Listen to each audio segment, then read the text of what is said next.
Hello audience, মৈত্রী সংঘের পরিচালনায় আগামী 16ই অক্টোবর থেকে 18ই অক্টোবর পর্যন্ত 3 দিনব্যাপী নন্দীগ্রাম থানার অন্তর্গত বাটকান্ত পসরা গ্রামে সার্বজনীন শ্রী শ্রী লক্ষ্মী মায়ের 27তম বর্ষপূর্তি উপলক্ষে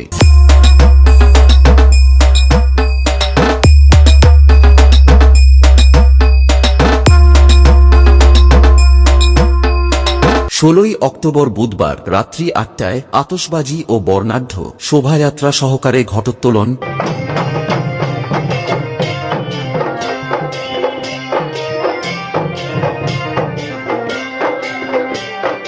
রাত্রি 10টায় মায়ের পূজার্চনা। 17ই অক্টোবর বৃহস্পতিবার সকাল 8টায় মায়ের প্রসাদ বিতরণ এবং রাত্রি 9টায় কর্তৃক পরিবেশিত সামাজিক যাত্রাপালা এ কেমন সভ্য সমাজ সঙ্গে স্বপ্না সুন্দরী গায়িকা নায়িকা মিস নিবেদিতা ও মূল দুই চরিত্রে মনোজ কুমার ও কুমার সন্দীপ